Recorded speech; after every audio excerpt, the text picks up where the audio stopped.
Hello, thank you for joining me for another Dear Sam Help Horsemanship Series. So someone recently had a great question talking about how do we help horses acclimate when we move them. In this case, they were moving from the Southwest, which is very dry and hot, to the Pacific Northwest, which has all the variations of weather you can possibly imagine. And this, question really, you first have to break down the individual horse. So there's no general standard, like one size fits all answer. So, in being able to come up with an appropriate answer, we have to look at the individual horse and assess things like what is their age, what is their current health, what is their current diet, exercise, riding, boarding regimen, as far as like, do they live in a stall, are they used to pasture, have they been exposed to the outdoors, or do they stay inside most of the time, type of thing.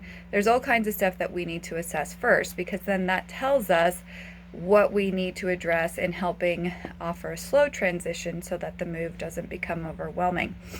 But one of the big things I find, as far as, because people are often concerned about weather, especially if a horse has never been in colder climates, is I find that if a horse is able to transition from the fall time or during the fall time in the new location where there is, we'll say, real seasons, not just kind of typically one warm climate, and they are in a healthy state, typically you will see them start to grow a coat indicating the change in seasons, and you will start to see, the hoof growth start to slow down.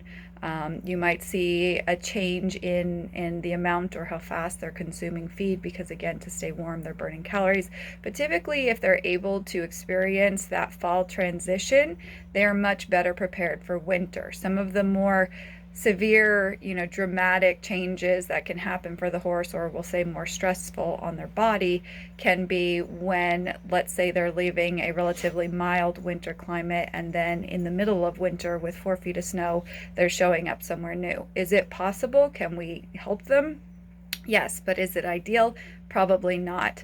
One of the things that I personally encounter, because I move twice a year and I follow the sun, is I'm always leaving the colder temperatures in the fall, and I have to watch that when I'm leaving those colder temperatures, I'm transitioning back into the Southwest desert heat, and I have to make sure that these horses who are getting their winter coats because they've experienced the fall, or the oncoming, shift in weather and temperatures, that they don't overheat when we then go to the desert where it's still very high temperatures. So again, it can be, either way, going from a warmer climate to colder, or colder to warmer.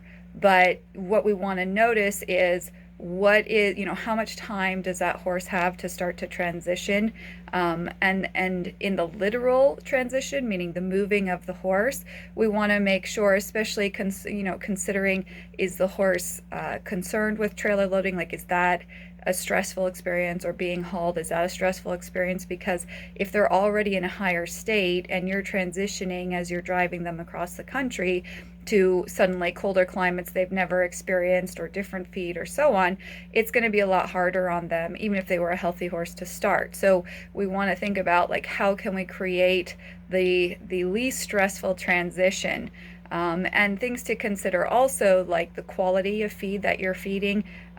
Even if it is called the same type of hay, or so on, the quality of it can vary greatly. So when I order like a Timothy grass hay in the Southwest, and then when I order Timothy grass hay in the Northwest, you have a very different quality and nutrition level of feed. So something to become very aware of is how that feed is affecting your horse, because again, that's, either giving the nutrients, or maybe they're nutrient depleted if they're shifting where, the feed has less quality in it. Some other things to consider: many times people have this ideal that, a horse will do great as long as they have open pasture and it looks like a big, beautiful green pasture.